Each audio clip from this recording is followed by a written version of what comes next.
Good morning, Rise Up Nation, or good afternoon, whenever you're choosing to watch this later on.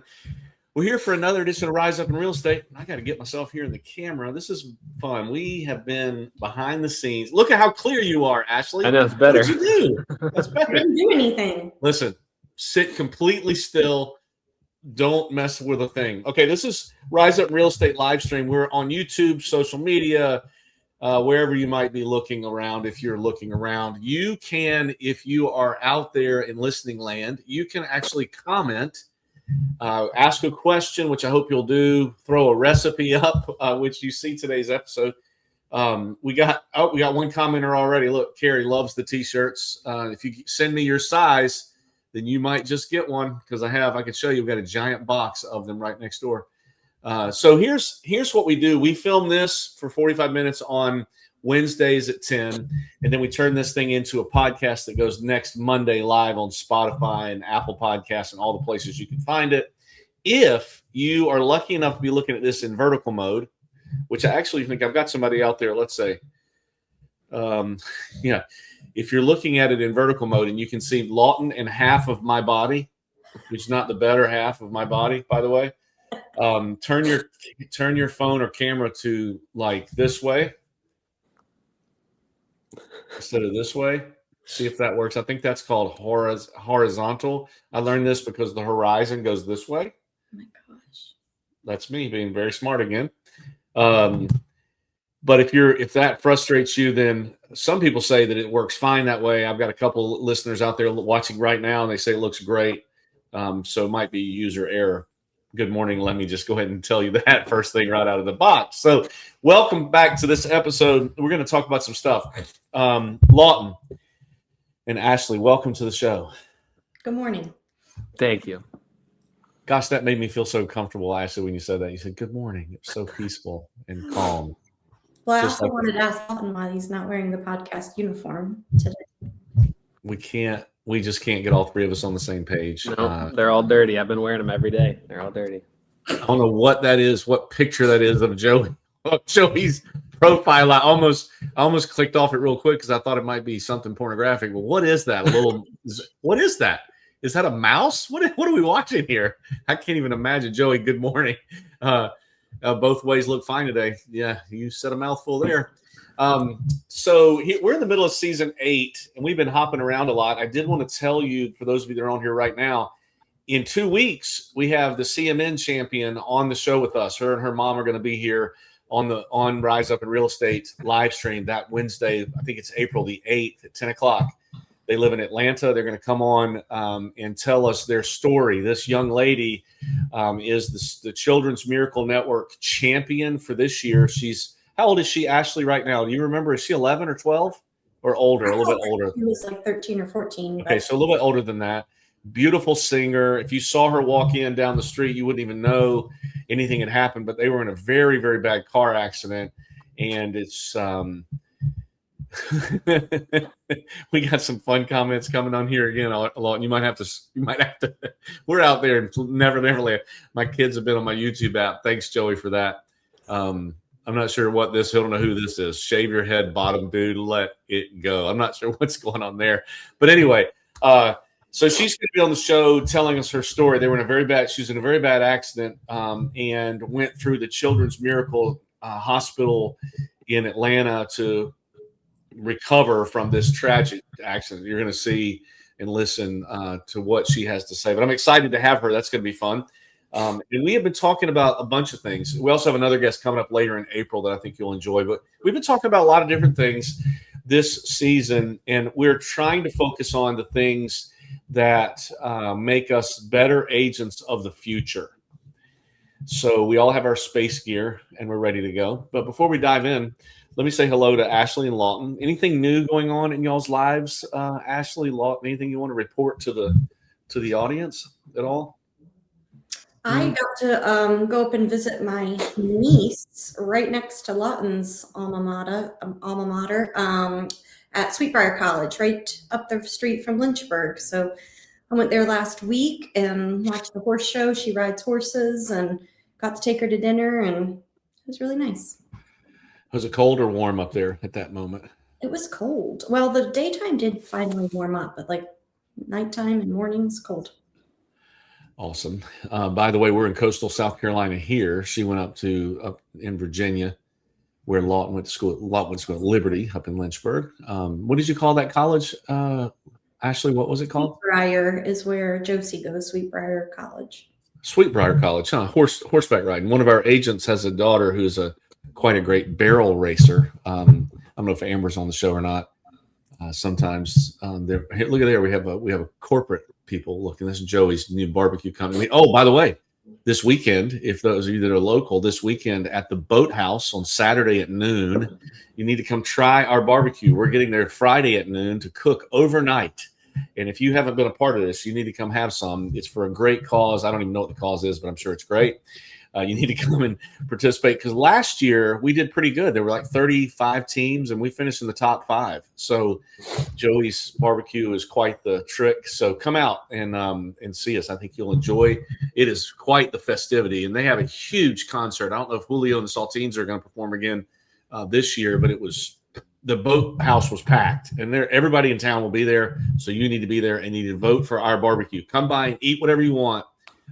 Whoever's little cup you want to eat, but just vote for ours. No one else's, just ours, because we're going to win. The way the team won last year was they had more people there. Amber's on a listing appointment. Hello, Tracy Huffman. Nice to see you. Lawton, anything new in your world? Haircut's looking stellar, according to Dr. D. Sabata, or whatever his name was. What's I think he was talking about you, but he's been banned. Not much new. Our dog was running out in the backyard and he bounded off of a hill, and I think he hurt his leg. So he's been chilling in the crate for a few hours, but that's really it. There's not much crazy going on. You got an active dog. So I want to see a few days ago. This is how this works. I said, "Hey, Sue O'Shea." Everybody wave to Sue. Sue, nice to see you. I told Lawton. Nice. 100%. You're in Connecticut. She went from West Coast to East Coast, and now maybe she'll come back here eventually. But I told Lawton yesterday you would definitely be here, Sue. Your shirt's coming, by the way. I have your order form right here on my desk. I'm just having a hard time getting it through our processing department and out of the warehouse, but before long you'll have it. Yeah. So let's check. I send these guys an email and say, hey, here's what we're going to be talking about this week, to remind them of the schedule that we set earlier in the year.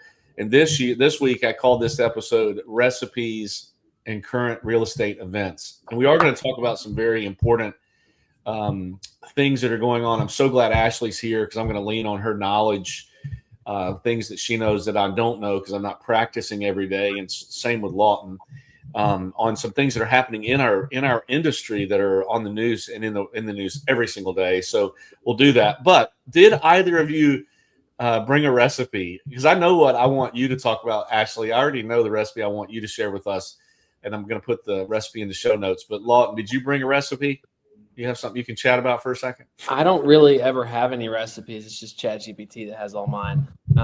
But no, I don't really have one. I did make a good corn dip on the smoker a couple weeks ago, so that one's worth mentioning. It'll put about anybody in the doctor for their blood work, but it was pretty good.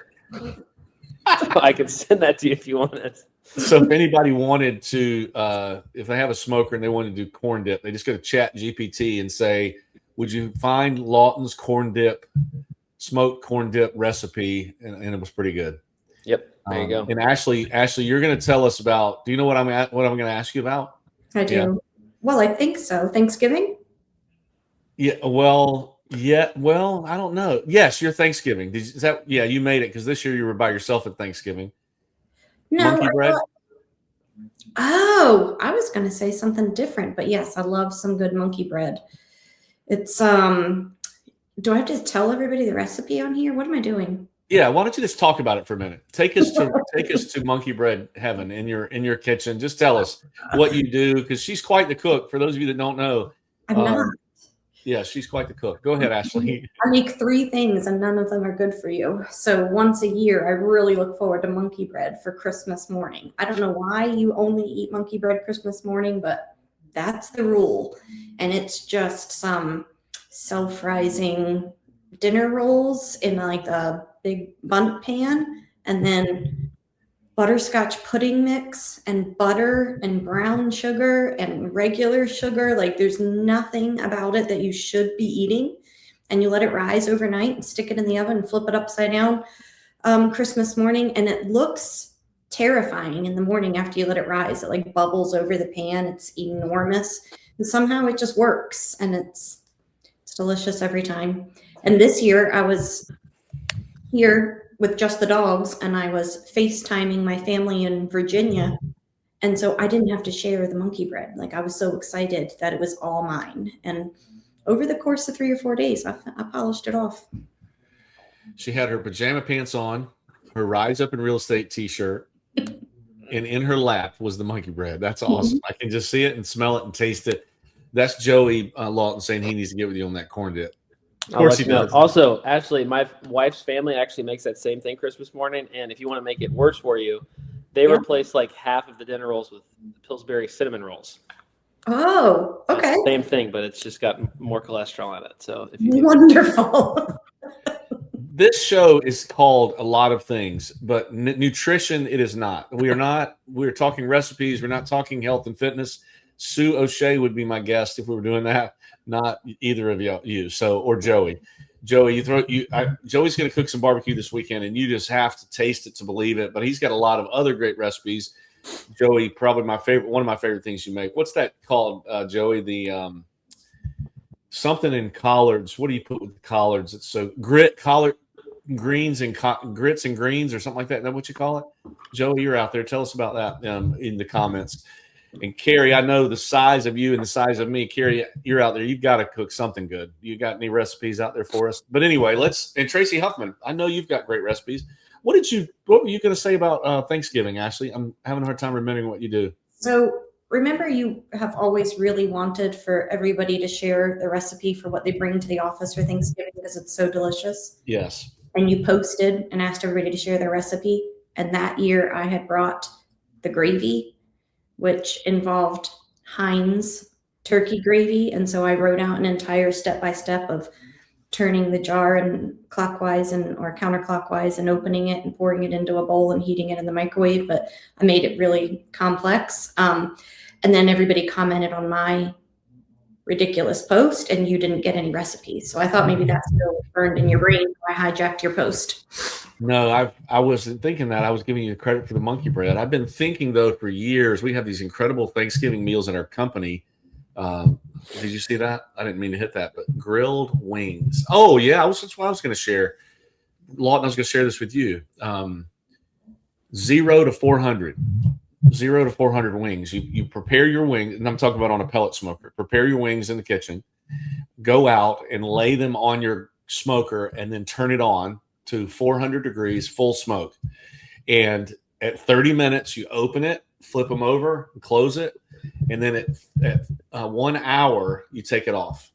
So you have it from 0 to 1 hour. It goes from 0 to 400, and the wings come out absolutely perfect. And a buddy of mine says that he makes some lemon pepper.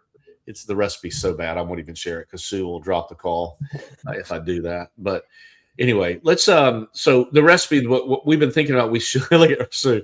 Throw some veggies in there, Sue. We need fruits and veggies. And Carrie says our Masonic Lodge has a giant. See, I knew if I talked about food, people would start commenting. See, this is working. This Friday with Flowertown Festival. Oh yeah, Somerville Flowertown Festival is this weekend.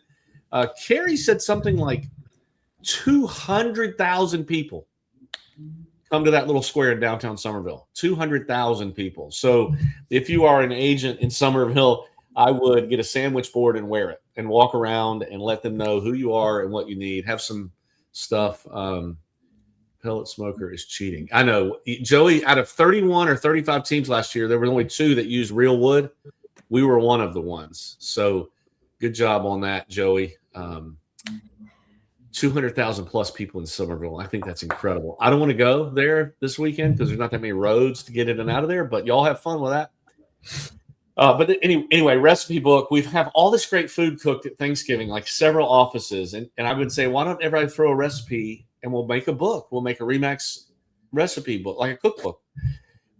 Nobody thinks that's a good idea but me. because I don't think they want to share their special secret recipe. Like you can't just find it on ChatGPT. But anyway, whatever they want to do is fine. Let's talk about current events in real estate, though. Since we've been 15 minutes on food, which I love food. I just love talking about it. Without those of you that are listening, what do you think are let's name a current event in real estate that you think is happening right now? Like, what are the top three? Top three current real estate. I don't know what "I'll do it" means, but I'm glad you will. You'll do the cookbook. There you go. What are the top three current events? I want to hear I read about current events every day. Like every day I'm reading Inman, Risk Media, Seth Godin, Darren Hardy. The list goes on. And I read them every single day. So I'm Jared James, Tom Ferry, Brian Buffini, all of those. So I'm sure Ashley does the same thing. Ashley's pretty up to date with current events, what's going on in the news. Might not be on the Today Show yet, but what are they? Does anybody listening want to throw one up there? Sue or Carrie, Joey? I see some of the others out there. I might have to call you out if you don't pipe up. Lawton's out there. Lawton, you running the two cameras or just one? Just one. Just one. Okay. He had his two camera idea, Ashley, that he was going to pull off, but he didn't. Okay, well, there's a lot of just tons of participation from the audience right now, throwing up what they think are the top three current events in real estate. Lawton, without looking at your notes, did you think the ones that we brought up as topics? Did you know about all three? Did you heard about all three? Commissions. Yeah. I'll share the three that we think are the top. The commission discussion, Ashley. The use of AI. And the fear that my cookbook idea is taking over the show. I love it. The use of AI in real estate and in life. And then the third one, which is the most recent in my mind, is private exclusive listings versus let's take this thing totally public. Okay. So those are the three things we're going to talk about in the next few minutes. And this is not, this isn't theory. This is what is going on currently in our industry. It's like happening right now. And probably before we get off the show, something will hit Inman that we don't even know about because it literally seems like every day there's a new headline. Like Zillow, Compass has a lawsuit. Zillow has a lawsuit. One of them's dropped. Now EXP's partnered with so-and-so and Remax has partnered with so-and-so. And it all seems like it's happening right now in front of our eyes. I just don't know how much it's affecting Sue O'Shea and her business or like Lawton in your business. Let's briefly talk about the commission discussion first. Okay. Ashley, we're in coastal South Carolina. So keep in mind north and south. So keep in mind, if you are in another state, we are not talking about your laws necessarily. Yours could be different. But Ashley, talk us through what happened, a few years ago with this commission discussion after the lawsuit. And I don't want you don't have to talk about the lawsuit, but what do we have? What's the current state of buyer's agency and commission discussion versus what it was 3 years ago? Yeah. So I think that the big point that everybody wants to drive home is just being transparent about commissions and where they come from and who is paying them, because that seems to be the sticking point that led to the lawsuit. There were people that felt that they didn't understand that paying maybe 6% for their listing meant that 3% was getting shared to a buyer's agent, because the buyer's agent is so important in the transaction coming together and the seller achieving their goal of selling their house. But they felt like, why are we paying that agent instead of the buyer paying their own agent?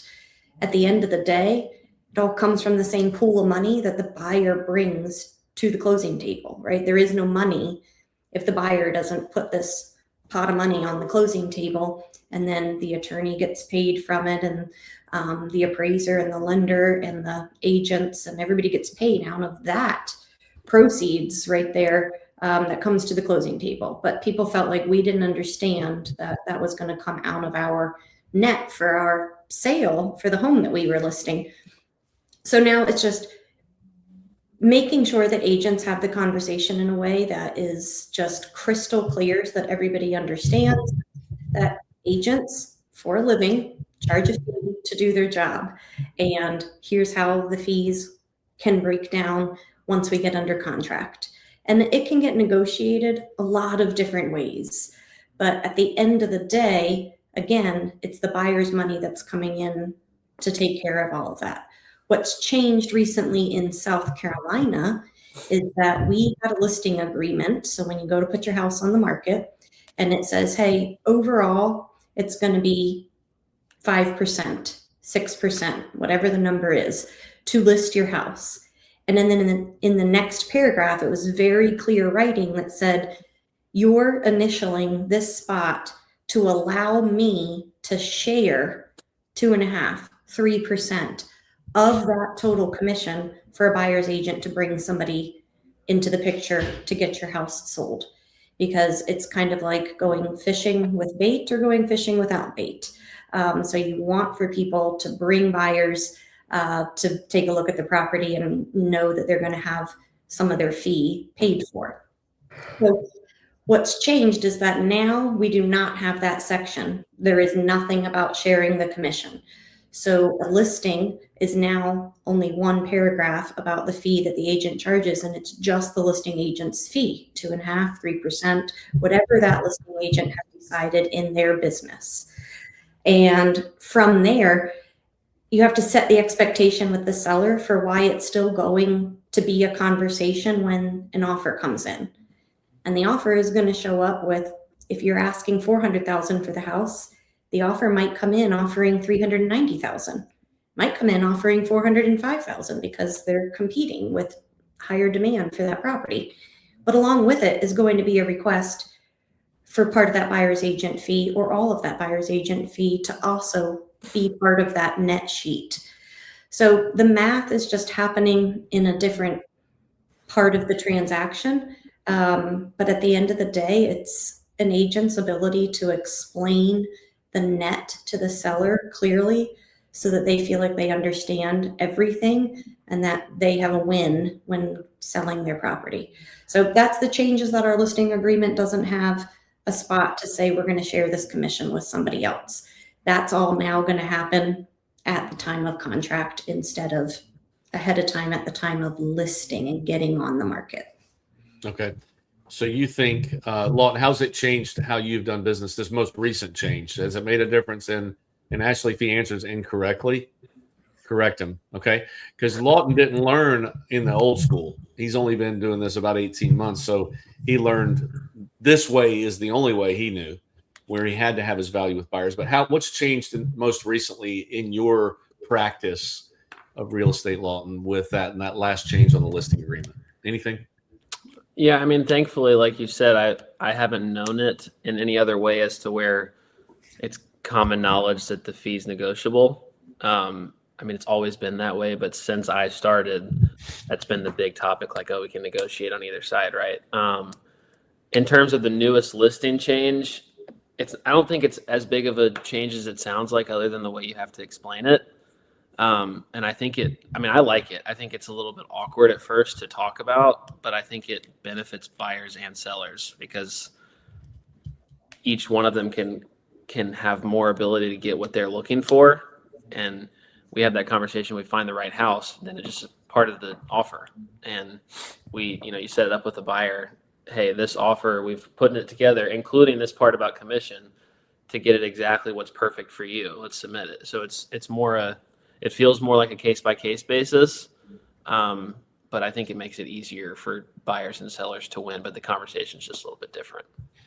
Yeah. Can you imagine, Ashley, good morning, OG Mandy Fulford is on the show. Glad to see you this morning. And Tracy, I agree. Ashley is very good with words, explained it perfectly. You know why?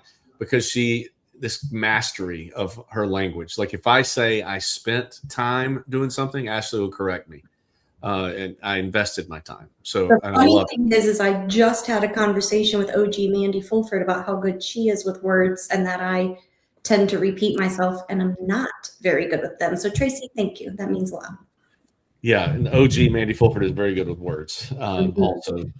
So it's interesting to me, Ashley. The market has been. I just wanted to throw this out because I think you guys described it perfectly. It takes a professional to operate in this to effectively, legally, ethically, and effectively operate in our business right now.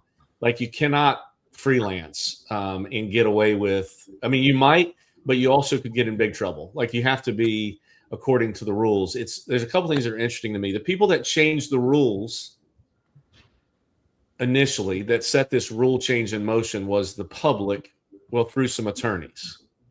It wasn't practicing realtors.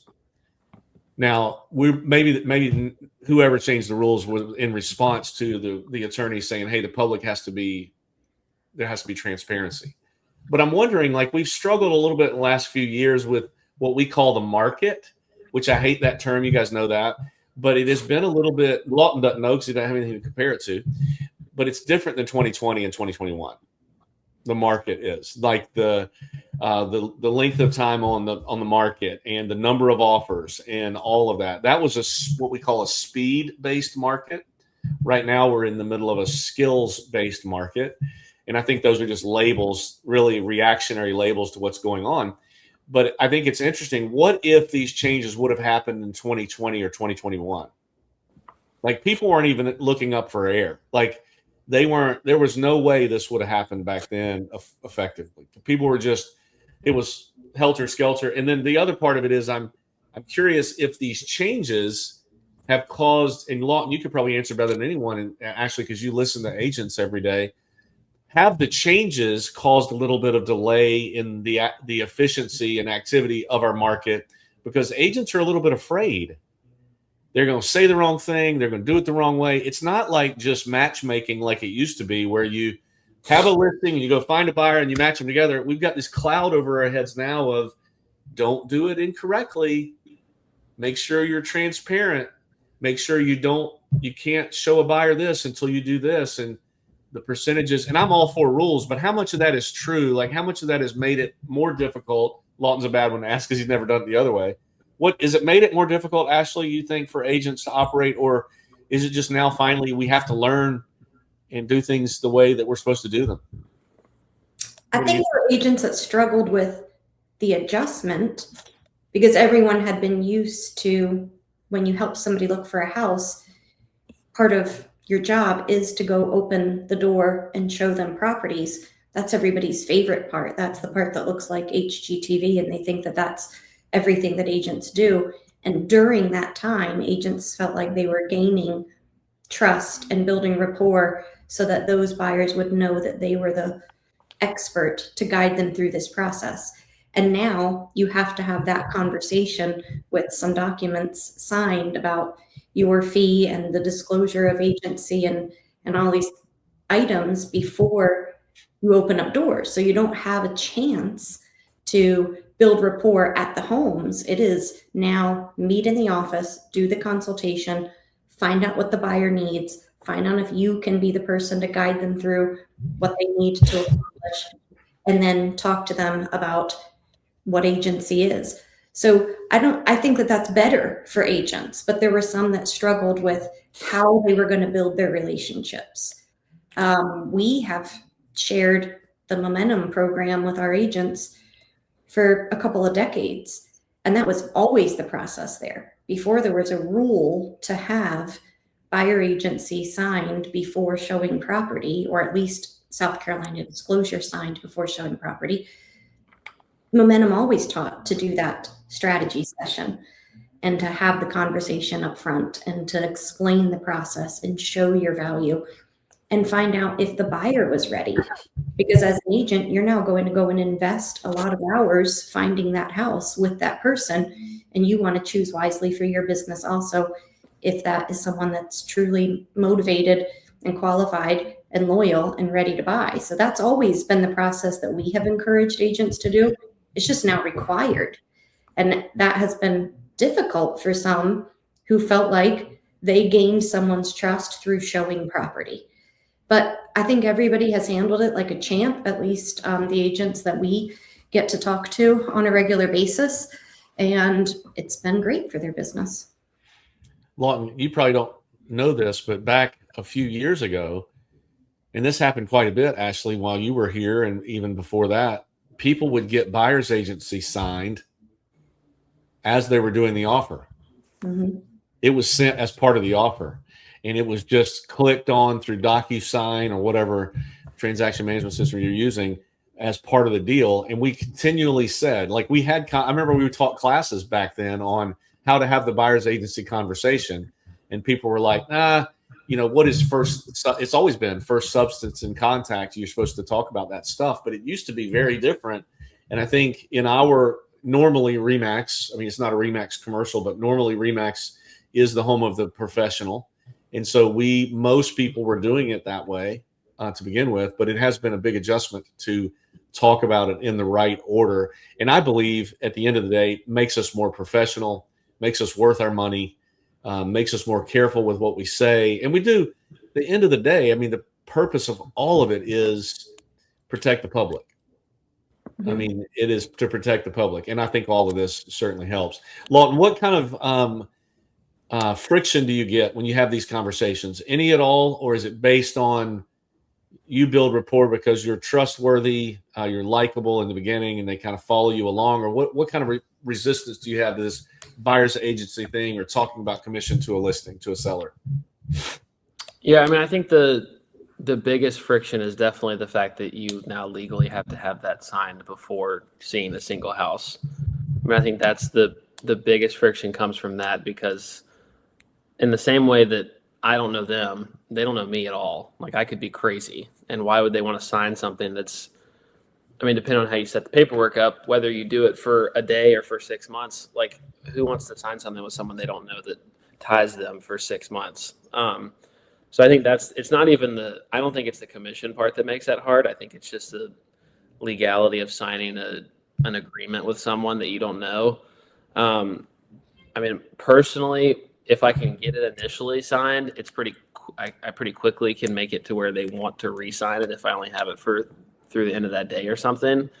But other than that, there hasn't been a ton of friction. I mean, that's the biggest thing, because a lot of the people that I work with and have worked with so far haven't bought a house since that happened.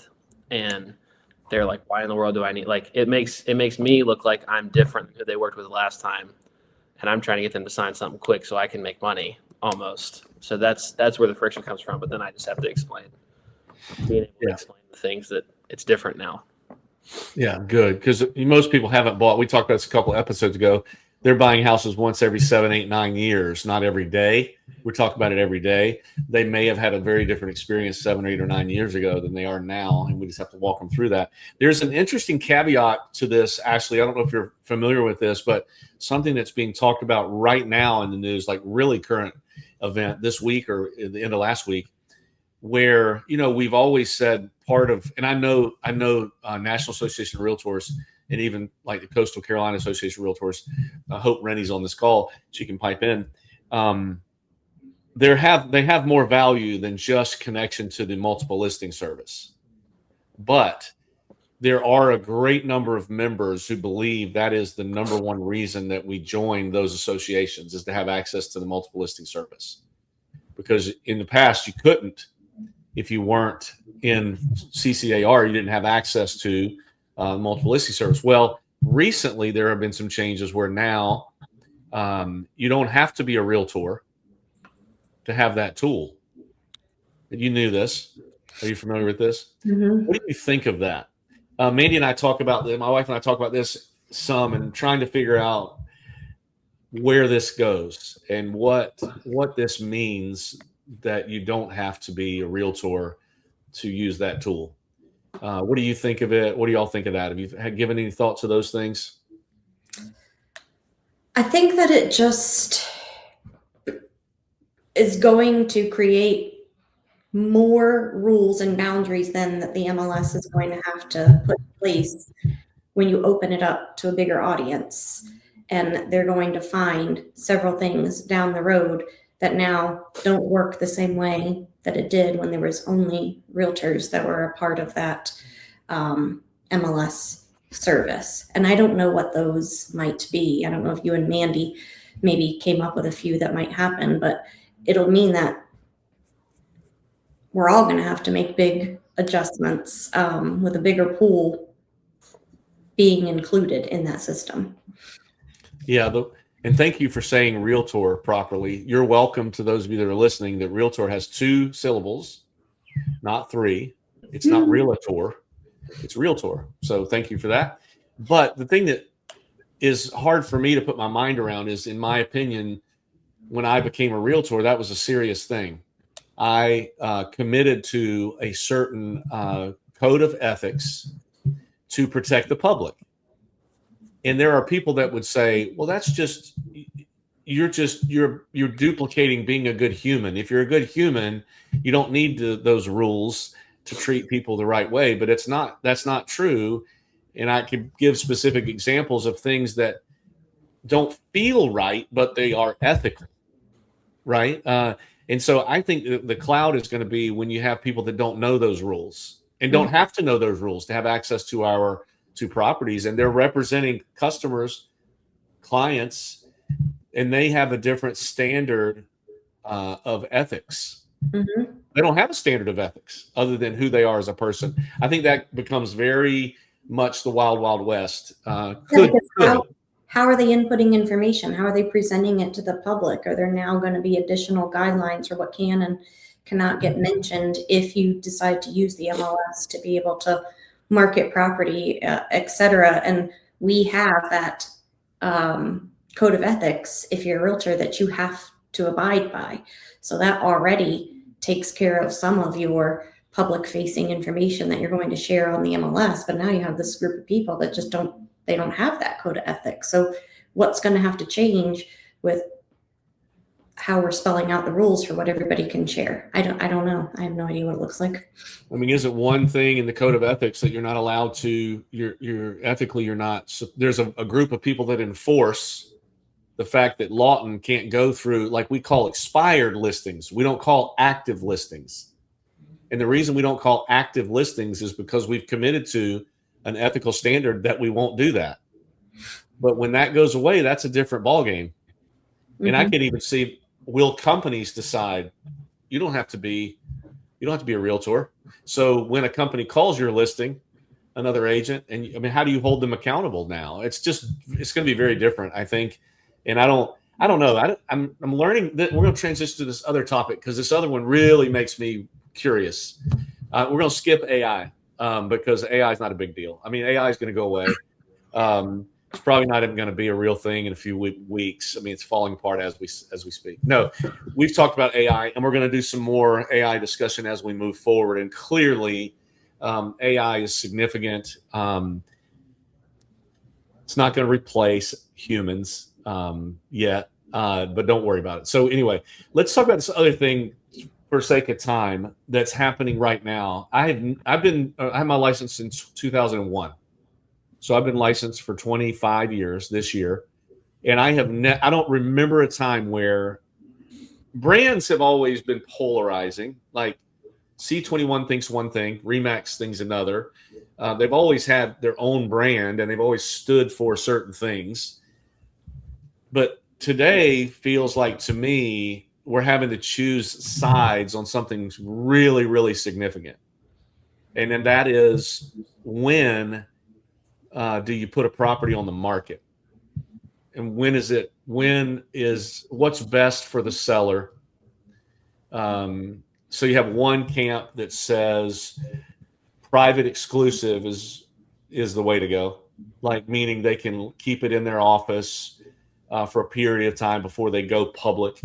The other school of thought is bring it to the masses immediately.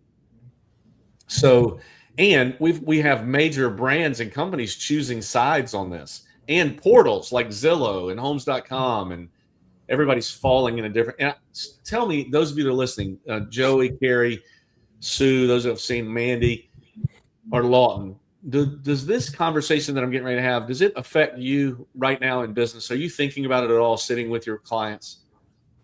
Private exclusive versus, I mean, does that even come up at all?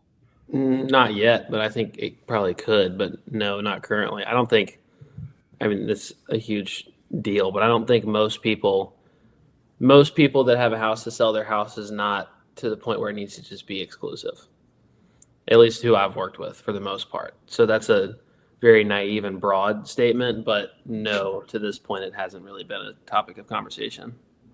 Because sometimes I think, Ashley, I think I'm a real estate nerd. Like I read so much, and I love the word nerd. I've been proud to be a nerd for a long time. I was a math major in college, so I'm okay with the nerd label. That's why I got these glasses.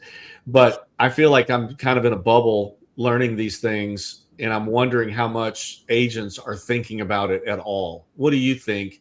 Is this conversation happening at all, even with our agents that are doing the most transactions in our brokerage? Are they're thinking about it at all? Do you? Because you would know. You're in the rooms with them every day. I actually don't have them ask me about that topic. I see it in the headlines. I think everybody still feels like nobody's made a decision one way or another. So they're focused on what has changed here recently and how they're going to pivot and move business according to right now. So the agents that I chat with on a regular basis, they have not asked a lot of questions about brokerage exclusive versus public. Okay. We're going to go a little bit longer than 45 minutes. I know, Ashley, you'll have to run near the end because you've got to go to another class. But we're going to spend about 10 more minutes on this. Give me your opinion, Ashley, and then Lawton, you can follow up on it too. Give me your opinion of this discussion and the polarity of it. Am I onto anything or am I crazy? Like, help me understand. Is it a big deal or not? Let's see what Joey says. Yeah, that's good. Change happens, right? I appreciate that. And I like that attitude because you're going to win in life with that attitude. So what do you think, Ashley? So I think that we always share with people that homes sell for two reasons: price and exposure. And exposure is what drives demand. And then demand, back to basic economics, drives pricing. So if you have high demand for a product, then the price is going to increase. You get to drive it up. Even if the list price was X amount, you might get a little bit more if that demand is up. So I have a hard time wrapping my mind around how brokerage exclusive is going to benefit the masses, but I see where there's reasons that some people want it. Right now, we have in our listing agreement an ability to do brokerage exclusives. I helped an agent get one done yesterday for a certain reason.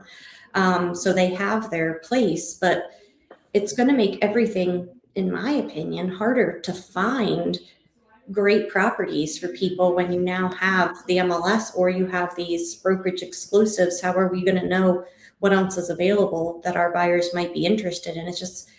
It seems like it's extra steps. And I don't know how exactly that's going to look, but I just can't, maybe I'm just so ingrained in momentum teaching that homes sell for two reasons: price and exposure. Why are we limiting exposure? It doesn't make sense to me yet. And I don't know, somebody might change my mind down the road.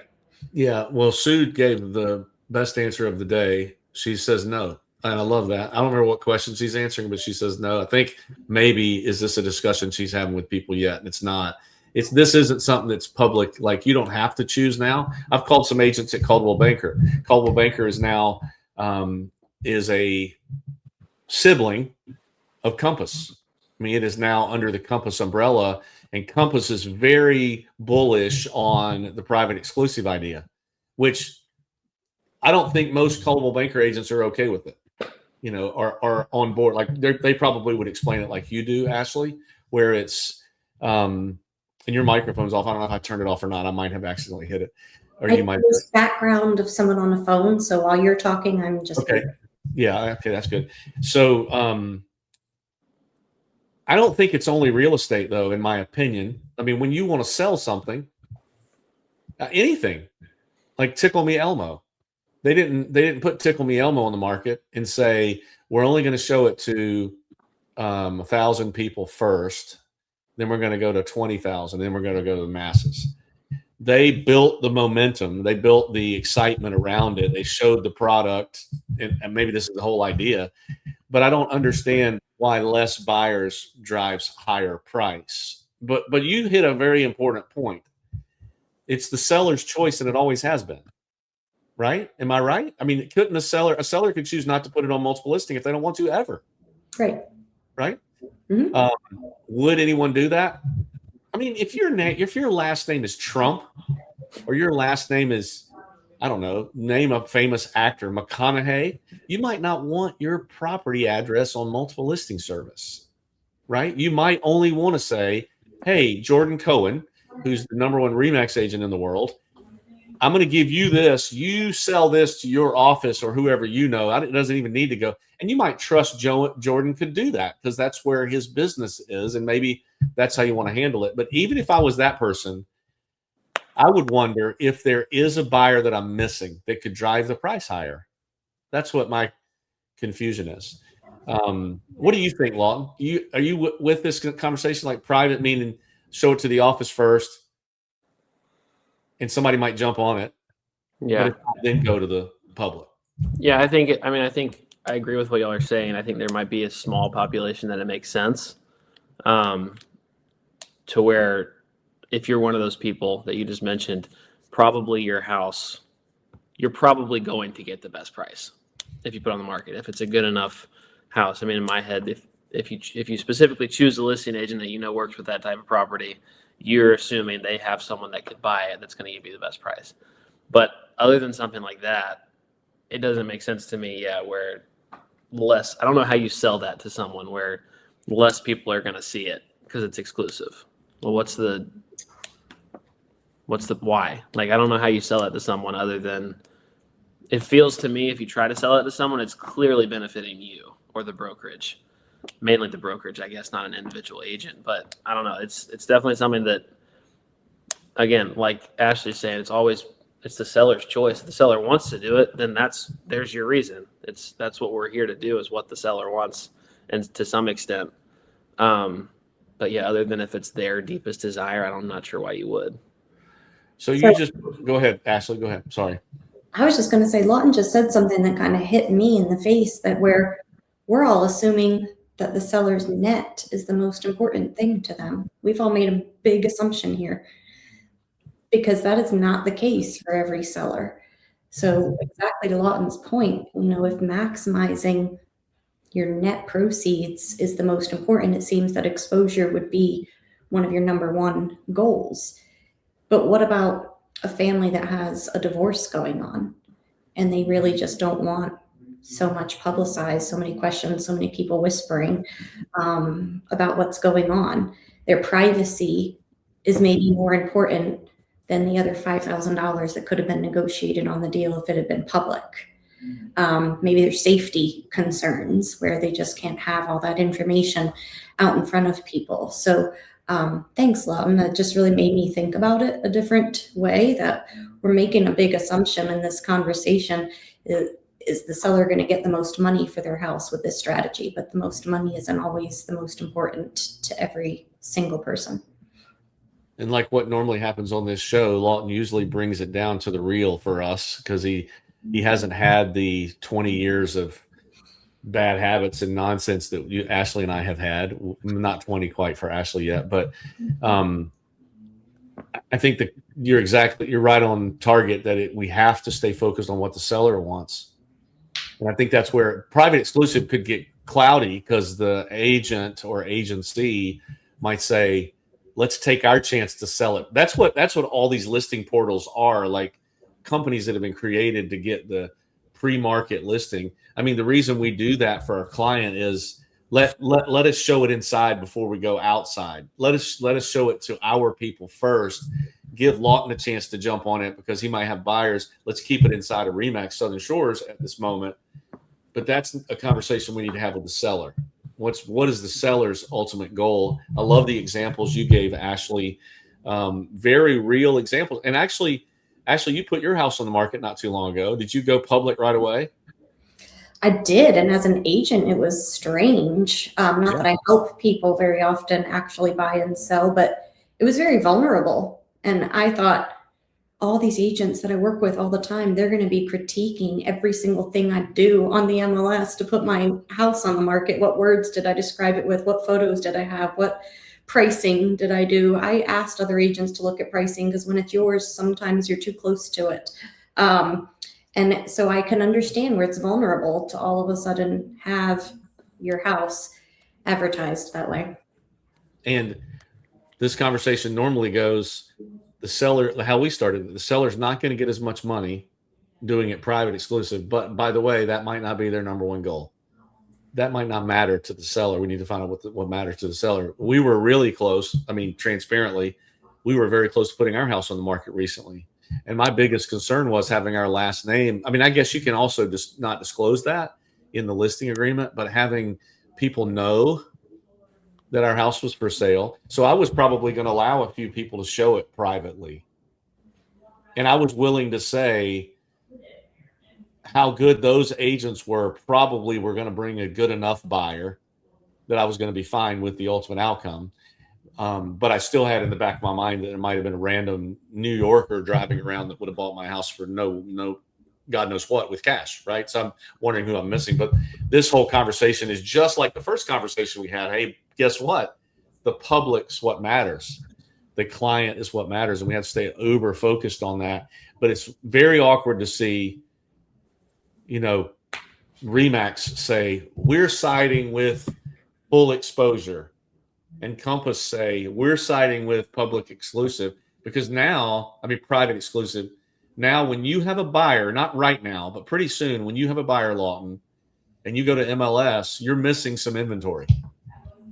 Unless you know somebody at Compass that can share it with you. Right? And I don't know there's also this discussion of how you present that to a seller. What's better? What's worse? So I think this might work itself through like the buyer's agency conversation kind of has done. I think we might work ourselves through all this, and eventually it's going to be somebody's going to decide, hey, we got to do this one way for the public's good, because 2 or 3 different standards out there is not good for the public, in my humble opinion, anyway, as humble as it is. But let's wrap it up there. I think these are things I'm happy if Sue was answering the question. No, I'm not hearing this in conversations yet. Lawton said not really. Ashley said not really coming up yet. But part of my goal in being, I don't know, whatever at this company and in this space is to make you aware of what's happening, what's up and coming. Like Rennie, our broker in charge, she told me this lawsuit was coming 3 years before it ever was talked about. I was like, what? And she goes, oh, yeah, it's coming. And that's kind of what we're trying to do, make you aware of the landscape so you're not surprised. And I think this is healthy discussion. Next week, we'll transition back to some more AI discussion here at Rise Up in Real Estate. We're going to dig into a little bit different direction next Wednesday. And that's April Fool's Day. So y'all don't pull anything funny unless you want to. And then my son, my 7-year-old, was so excited because his field trip got rescheduled. He's going to the planetarium. He got rescheduled to April 1st. And I said, dude, you're not going. Your teacher's going to load you up in the bus. And she's going to say, April Fools, we're taking a math test right here in the bus. He's so mad. But in 2 weeks, we have our champion will be on here. We'll do some promotions for that because I want you guys to come hear her story firsthand. It's incredible. But I just appreciate the two of you. Thank you for being vulnerable today and let me ask you some crazy questions. Any closing remarks? Lawton, you want to wrap it up with a closing remark? You usually are so profound. No, I don't know why now recently I'm the only person over in the little other thing. Now I'm by myself. Where are you? In the whatever way it is for you, the up and down version. That's just me sitting there now. Oh, that's fantastic. You did that. Don't even act like you didn't do that.